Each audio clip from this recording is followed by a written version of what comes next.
మనకు స్పష్టత ఉండాల్సిన సంగతి ఏంటంటే, పాయింట్ నెంబర్ 1, ప్రస్తుతం భూమి మీద దేవుడు ఏమి జరగాలని ఆశిస్తున్నాడో అది మనకి స్పష్టత ఉండాలి. మళ్ళీ చెప్తున్నాను, ప్రస్తుతం భూమి మీద దేవుడు ఏం జరగాలని ఆశిస్తున్నాడో, అసలు దేవుడి హృదయ వాంఛ ఏంటో, దేవుడి ఆశ ఏంటో అది మనం ఎరిగి ఉండాలి, అది మనం గుర్తుబట్టి ఉండాలి, లేదా అది మనం తెలుసుకొని ఉండాలి. ప్రస్తుతం భూమి మీద ఏం జరగాలని దేవుడు ఆశిస్తున్నాడో అసలు దాంతో పనే లేకుండా కొంతమంది ప్రార్థనలు ఉంటాయి. ప్రస్తుతం భూమి మీద ఏం జరగాలని దేవుడు కోరుకుంటున్నాడో దాని విషయంలో స్పష్టత లేకుండానే కొంతమంది పరిచర్యలు ఉంటాయి, కొంతమంది దైవజనుల ప్రసంగాలు ఉంటాయి. కానీ నాతో దేవుడు మాట్లాడినటువంటి విషయం ఏంటంటే, నువ్వు ఈ మూడింటిలో లేదా ఇంకా ఏవైనా దేవుని సంబంధంగా చేసేటప్పుడు ఫస్ట్ అసలు దేవుడు ఏం ఆశిస్తున్నాడో, ప్రస్తుత తరంలో భూమి మీద ఏం జరగాలని దేవుడు కోరుకుంటున్నాడో అది నీకు తెలుసా? అది గుర్తుపట్టకుండా, ఆ విషయంలో నీకు గ్రహింపు లేకుండా నువ్వు చేసేవన్నీ సఫలమవుతాయా, అర్థవంతంగా ఉంటాయా అనే విషయాన్ని నా దృష్టిలో దేవుడు తీసుకొచ్చాడు. సింపుల్గా మీకు బైబిల్లోంచి ఒక వచనం చూపించవచ్చు ఇందును గూర్చి. గతంలో ఒకసారి చెప్పాను మీకు, 1-2 సార్లు నేను మీకు ఈ విషయాన్ని అందించున్నాను. బేతనియలో మార్తా మరియల ఇంటికి యేసుప్రభు వస్తాడు. మార్త యేసుప్రభుని ఆహ్వానించినప్పుడు యేసుప్రభు తన శిష్యులతో కలిసి ఆ ఇంటికి వెళ్తాడు. వెళ్ళినప్పుడు యేసుప్రభు మాట్లాడుతూ ఉంటే మరియా యేసయ్య పాదాల దగ్గర కూర్చొని ఆయన నోట నుండి వచ్చేటువంటి మాటల్ని వింటూ ఉంటుంది. మార్త ఏం చేసిద్దంటే ఇంట్లోకి వెళ్ళి పొయ్యి దగ్గర కూర్చొని వంట కార్యక్రమం మొదలుపెట్టిద్ది. ఇక ఆమె విస్తారమైన పనులు పెట్టుకొని ఇక ఏమేమి వంటలు పెట్టిందో, మరి ఏమేమి ఆహారాలు ఏర్పాటు చేసిందో, మొత్తానికి పాపం కష్టపడుతుంది. చెల్లెలు వచ్చి సహాయం చేసిద్దేమో అని ఎదురు చూస్తూ ఉంది. ఇందులో మార్త పెద్దదో మరియ పెద్దదో మనకైతే తెలియదు. నేనైతే మార్త అక్కయ్య అనుకుంటున్నాను. ఎప్పుడు ఎక్కువ శాతం పెద్దోళ్ళే ఎట్టుంటారు నాకు తెలిసి, ఎందుకంటే బాధ్యత కదా పాపం, పెద్దోళ్ళకి రెస్పాన్సిబిలిటీ ఉంటుంది. అందుకని పెద్దోళ్ళకి ఆ దృష్టి ఉంటుందని నేను అనుకుంటున్నాను. ఎవరినైనా ఇంటికి ఆహ్వానించడం కానీ, వచ్చిన వాళ్ళకి ఏదైనా ఏర్పాట్లు చేయటం కానీ. చిన్నోళ్ళు ఏంటంటే అంత బాధ్యతగా ఉండరు. పెద్దోళ్ళు ఏంటంటే మరి మన ఇంటికి వచ్చినప్పుడు మనం అన్ని చూసుకోవాలి కదా అని వాళ్ళ పెద్దంతరాన్ని వ్యక్తం చేస్తారు. అందుకని నేను మార్త పెద్దదని అనుకుంటున్నాను. నేను మరియా చిన్నదని అనుకుంటున్నాను. ఆమెమో యేసుప్రభు పాదాల దగ్గర కూర్చొని ఆయన మాటలు వింటా ఉంది. మార్తేమో ఇంకా వచ్చింది అమ్మాయి వచ్చింది, నాకు సహకరించింది, ఇద్దరం కలిసి ఫుడ్ రెడీ చేద్దాం, ప్రభువుకు పెడదామని పాపం ఎదురు చూస్తుంటే ఎంతకీ రాదే. కోపం వచ్చింది, చిరాకు వచ్చింది, విసుగు పుట్టింది. ఇంకొకటి, మార్తా పెద్దదని ఎందుకన్నానంటే, ఈ కోపపడేది కూడా ఎక్కువ శాతం చిన్నోళ్ళ మీద పెద్దోళ్ళే కోపడుతుంటారు. పెద్దోళ్ళ మీద చిన్నోళ్ళు కోపడతారు. చిరాకు పడ్డా కోపపడ్డా పెద్దోళ్ళే పడుతుంటారు. బుద్ధి చెప్పాలన్నా, గద్దించాలన్నా, నేర్పించాలన్నా పెద్దోళ్ళకే ఇదంతా ఉంటుంది. ఇక ఆవేశంగా వచ్చింది పాపం బయటికి. ఇదంతా మీకు బైబిల్లో ఒకసారి లూకాసు వార్త తీస్తే, లూకాసు వార్త 10వ అధ్యాయము 38వ వచనం నుంచి రాయబడి ఉంటుంది 42వ వచనం దాకా. అంతట వారు ప్రయాణమైపోవచ్చుండగా ఆయన ఒక గ్రామంలో ప్రవేశించెను. మార్తాను ఒక స్త్రీ ఆయనను తన ఇంట చేర్చుకొనెను. ఆమెకు మరియాను సహోదరి ఉండెను. ఈమె యేసు పాదముల యొద్ద కూర్చుండి ఆయన బోధ వినుచుండెను. మార్త విస్తారమైన పని పెట్టుకొనుట చేత తొందరపడి ఆయన యొద్దకు వచ్చి, ప్రభువా, నేను ఒంటరిగా పని చేయుటకు నా సహోదరి నన్ను విడిచిపెట్టినందుకు నీకు చింత లేదా? నాకు సహాయము చేయమని ఆమెతో చెప్పుమనెను. ఏమయ్యా, ప్రసంగం చేస్తున్నావు నువ్వు, ప్రసంగం. దేవుడు ఈ మాటల్లో నుండి మనందరితో మాట్లాడును గాక. ఆమేన్. ఈరోజు పరిశుద్ధాత్మ తన వశమందు తన దాసును ఉంచుకొని మనకు తన వాక్కును పంపించును గాక. ఆమేన్. అడ్డగించే దుష్టాత్మల శోధనను నా తండ్రి యేసు నామములో లయపరచును గాక. ఆమేన్. ఆ కీడులు, ఆ శోధనలు, ఆ గలిబిలంతా యేసు నామములో బంధించి నా తండ్రి దూరపరచును గాక. ఆమేన్. ఇక జాగ్రత్తగా వినండి. యేసు ప్రభుని ఆహ్వానించింది యేసు ప్రభుని కూర్చోబెట్టింది ముందు ఆయన కడుపు నింపడానికి. పాపం ఆమె తిప్పలు పడుతుంది. ఇక్కడ కాసేపు ఆగిన తర్వాత ఆ పని అంతా ఆమె చేయాల్సి వచ్చేటప్పటికి చిరాకు పుట్టి వచ్చేటప్పటికి యేసు ప్రభు మాట్లాడుతున్నాడు. మరియ వింటా ఉంది. వచ్చి, ప్రభువా, నేను ఒక్కదాన్నే కష్టపడుతున్నాను, ఇంతమందిని వేసుకొని వచ్చావు, మరి అందరికి ఆహారం వండి పెట్టాలంటే కష్టం కదా, నేను ఒక్కదాన్నే కష్టపడుతున్నాను, నీకు చింత లేదా? ఆమె కూర్చొని అలాగా బాధ్యతలు మర్చి, పని చేయటం మర్చి కూర్చొని ఖాళీ వింటానికి అలవాటు పడిపోతుంది. ఎప్పుడు ఇంతే అన్నట్టుగా చిరాకు పడి వెళ్ళి, నాకు సహాయం చేయమని నువ్వు చెప్పాలి కదా, మీ అక్కకి సాయం చేయమని చెప్పాలి కదా, అసలు నువ్వు మిగిలిన బోధలన్నీ కాదయ్యా చేయాల్సింది. ముందు అసలు పెద్దోళ్ళకి చిన్నోళ్ళు ఎట్ట సాయం చేయాలో ముందు ఆ బోధ చేయి. ఇంటికి అతిథులు వచ్చినప్పుడు ఎలాంటి మర్యాదలు చేయాలో, వాళ్ళ విషయంలో ఎలాంటి బాధ్యత కలిగి ఉండాలో ముందు ఆ బోధ చేయవయ్యా నువ్వు అని. ఆయన బోధించే బోధ నాపి ఏం చెప్పాలో ఏం చెబుతుంది. ముందు మీ అక్కకి సాయం చేయపో అని ఆమెకి బోధించు. అప్పుడు యేసు ప్రభు అన్నాడు, 2 సార్లు పిలిచాడు మార్తని, ఒకసారి కాదు.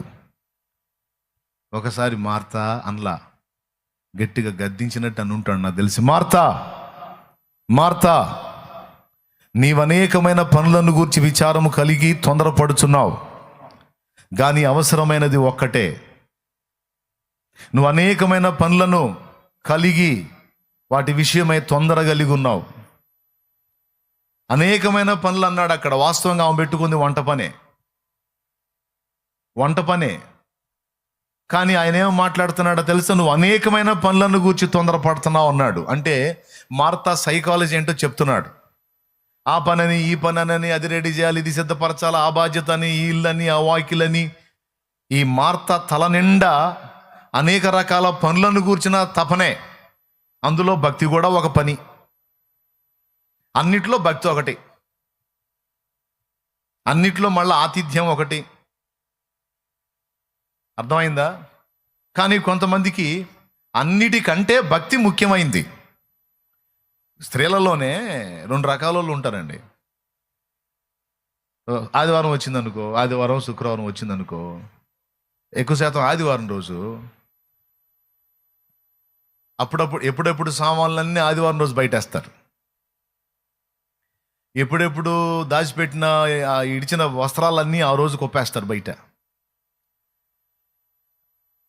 అన్ని రోజులు శుభ్రం చేయకుండా ఉన్న ఇంటిని ఆ రోజే శుభ్రం చేయడానికి ఇంట్లో ఉన్న సామాగ్రి మొత్తం బయట పెడతారు. ఆ మంచాలు, ఆ దుప్పట్లు, ఆ బొంతలు, ఆ పరుపులు, ఆ దీంట్లో అన్నీ బయటేస్తారు. ఎందుకు? ఇల్లు కడగడానికి. ఇప్పుడు ఈ పనులన్నీ చేయటానికి విడి రోజుల్లో అవకాశం ఉంటుంది, కానీ ప్రార్థన రోజే పెట్టుకుంటారు ఇవన్నీ. పాత్రలు గడిగే పని ఆ రోజే, తళ తళ తళ తళ మెరవాలి.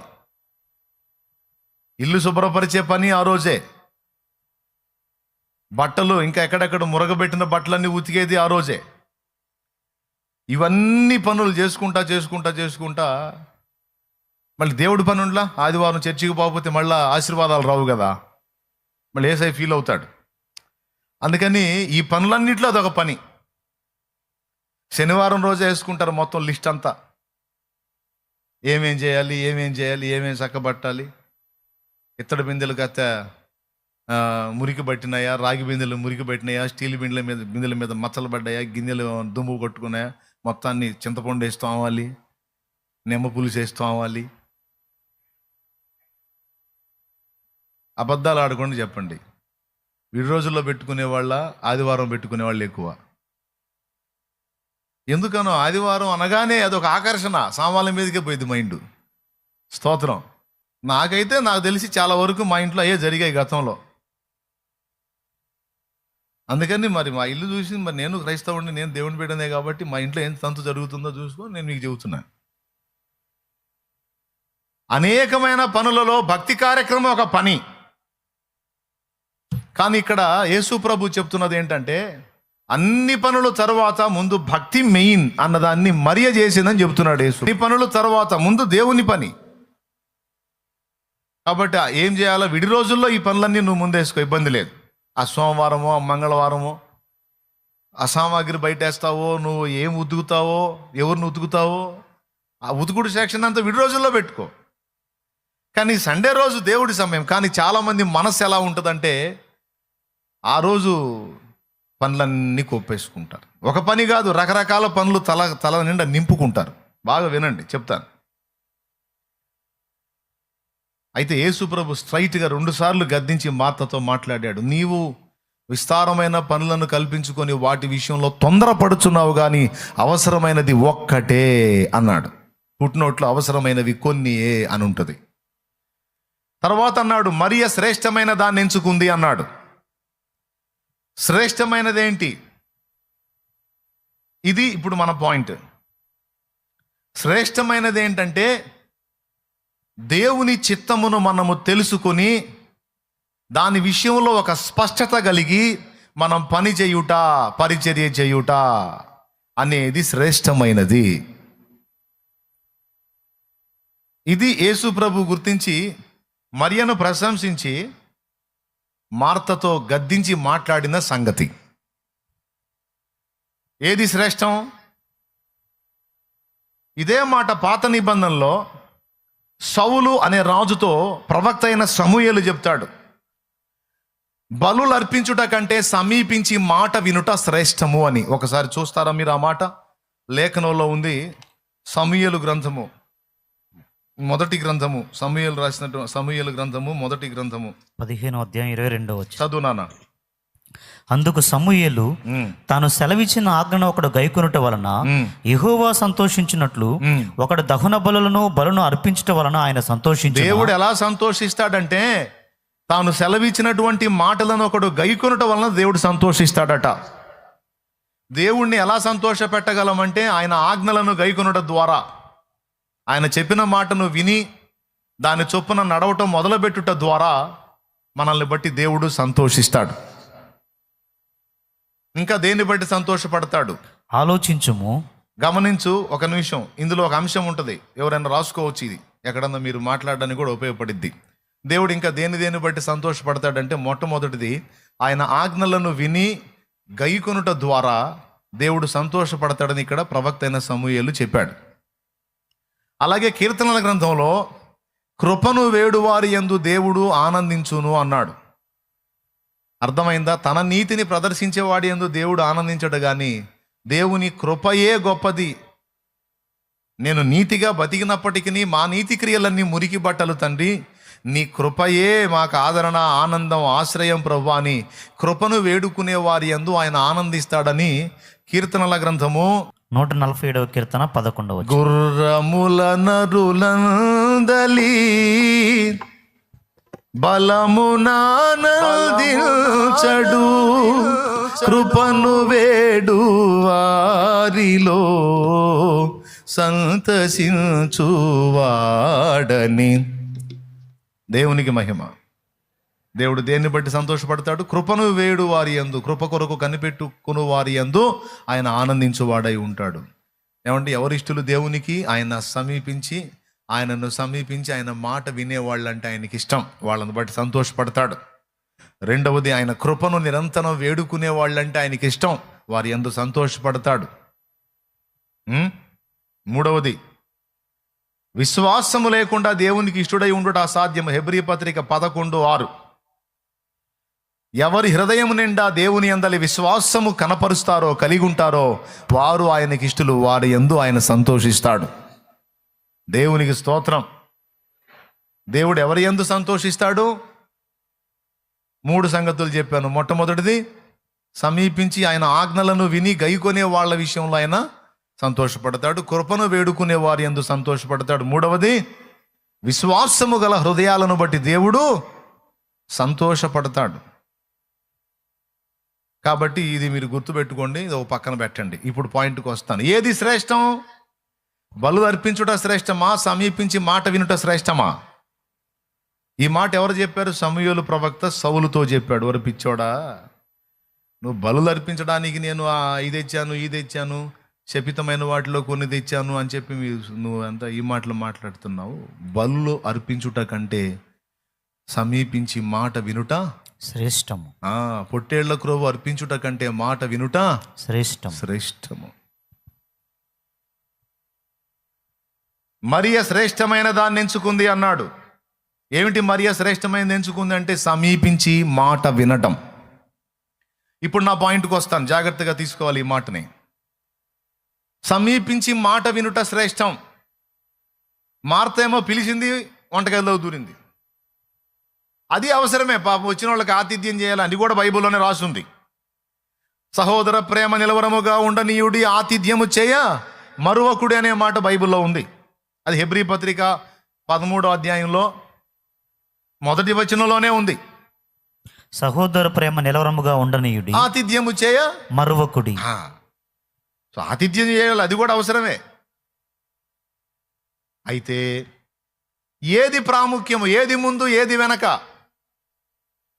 యేసయ్యని ఇంటికి పిలిచినప్పుడు ముందేం చేయాలంటే ఆయన దగ్గర కూర్చొని, ప్రభువా మరి నువ్వు ఏదో మాట్లాడుతున్నావు నాయన, మరి నీకు ఆకలిగా ఉంటుంది కదా, కాస్తంత ఆహారం తెస్తాను అని ముందు పర్మిషన్ తీసుకోవాలి. ఆ పర్మిషన్ తీసుకోవాలి. ఇది అబ్రహాం చేశాడు. ఆదికాండం 18వ అధ్యాయంలో మమ్రే దగ్గర ఉన్న సింధూర వనంలో యెహోవా అతని కనబడెను అని రాస్తుంది. అబ్రహాము కనులెత్తి చూచినప్పుడు 3 మనుషులు ఆయనకి ఎదురుగా ఉన్నారు. వారు ఆయన వైపు నడుస్తూ వస్తున్నారు.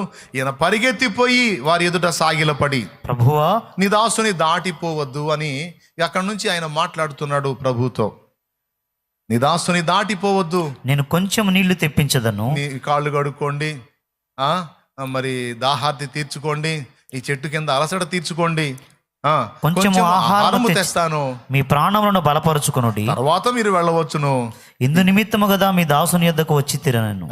అది అప్పుడు ఈ మాట అన్న తర్వాత వారు అన్నారు, నీవు చెప్పినట్లే చేయుమనగా పర్మిషన్ తీసుకొని పరిగెత్తాడు. అప్పుడు భార్యగా చెప్పాడు, సారా 3 మానికల మెత్తని పిండి తీసుకొని రొట్టెలు చేసి తొందరగా అన్నాడు. మందలోనికి పోయాడు, క్రొవ్విన పశువుని తీసుకొచ్చాడు, వధించాడు, రెడీ చేసి పడేశాడు. పర్మిషన్తో చేయాలి ఆ పని. అసలు ముందు ఆయన ఏమనుకుంటున్నాడు? ఆయన తినటానికి వచ్చాడా లేదా దాటిపోతున్నాడా?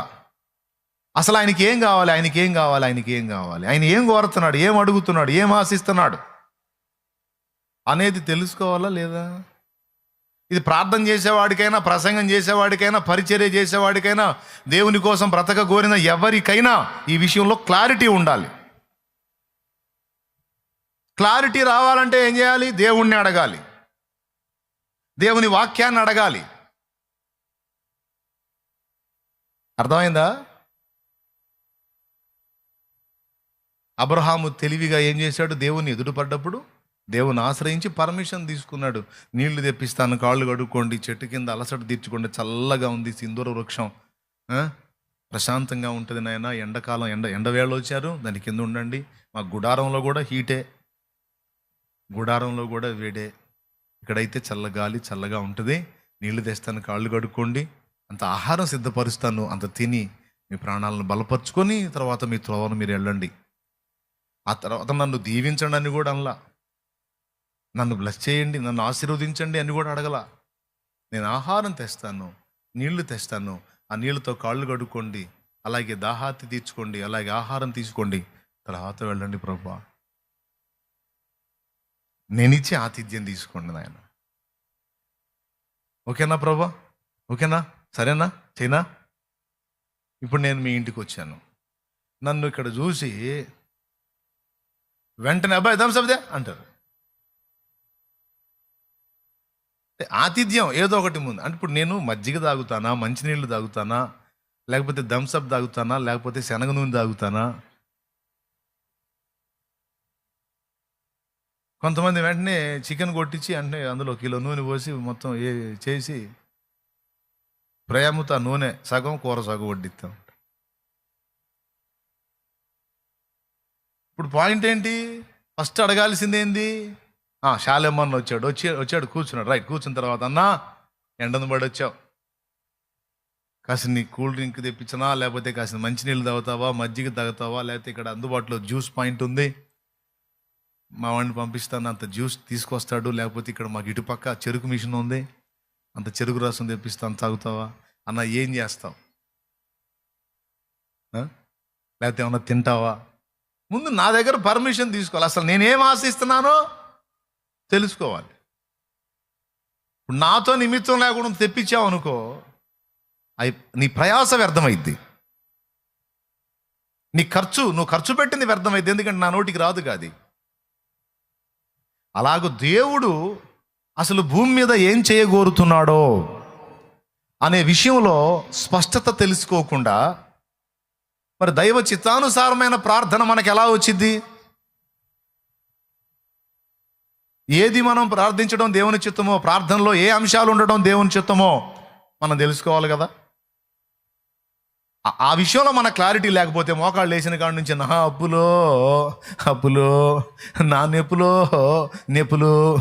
నా తెప్పలో అనుకోవాలి వచ్చింది. ఇక మోకాళ్ళు వేసిన కాడ నుంచి ఇదే దీనికోసం ఏడిసేదను. ఏం చేసి వస్తున్నావు అంటే ప్రార్థన చేసి వస్తున్నాను అన్నయ్య. ప్రార్థన, ఈ ప్రార్థనలో మోకాళ్ళు వేసిన కాడ నుంచి అప్పులో నొప్పులో తెప్పలో బాధలో. ఇది ఎట్ట ప్రార్థన ఇద్దమ్మా? ఇది దేవుడు మెచ్చుకునే ప్రార్థన, దేవుడు కోరే ప్రార్థన. ఇది నీ శోకం అయింది తప్ప ప్రార్థన కాదు. అది ప్రార్థన ఏది? నాకైతే అట్లా ఇష్టం ఉండదు. బైబిల్లో భక్తులు కూడా అలా చేయలేదు. వాళ్ళు బ్రతికిన బ్రతుకు ఒక గురి ఉంది, చేసిన ప్రార్థనకు ఒక గురి ఉంది, చేసిన పరిచర్యకు ఒక గురి ఉంది, చేసే ప్రసంగానికి ఒక గురి ఉంది, ఒక పద్ధతి ఉంది, ఒక విధానంలో వాళ్ళు ప్రయాణం చేశారు, సఫలులయ్యారు. మన విషయంలో కూడా అదే జరగాలంటే ముందు మనం క్లారిటీ తెలుసుకోవాలి. ఆమెన్. ఇప్పుడు ఆయన పిలిచే పోయే వంటగదిలోకి, కానీ మరి ఏం చేసింది? అసలు ముందు ఆయన స్వాప్ ఏందో తెలుసుకుందామని నా కాళ్ళ దగ్గర కూర్చుంది. అమ్మాయి, నువ్వు పిలిచావు పాపం, మీ అక్క పిలిచింది, నువ్వే అక్కడ కూర్చున్నావు, పో, మేము ఆకలి కలిగి వచ్చాము, ఆహారం చేయిపో అనలా యేసుప్రభు. ఏమనేమో మెచ్చుకున్నాడు, ఆయననేమో గద్దించాడు. అది అవసరమే, ఆతిథ్యం చేయటం కూడా అవసరమే. కానీ ముందు ఇది దేవుని పాదాల దగ్గరికి వచ్చి అసలు ముందు ఆయన ఏం కోరుతున్నాడు, ఆయన ఏం ఆశిస్తున్నాడో స్పష్టంగా తెలుసుకోవాలి కదా. ప్రస్తుత సమాజంలో, ప్రస్తుతం భూమి మీద ఉన్నటువంటి పరిస్థితుల్లో ఇప్పుడు దేవుడు ఏం కోరుతున్నాడు అనే విషయంలో మనం స్పష్టత పొందాలి. అప్పుడే మన ప్రార్థనలో విలువైనవిగా, దైవ చిత్తానుసారమైనవిగా ఉంటాయి.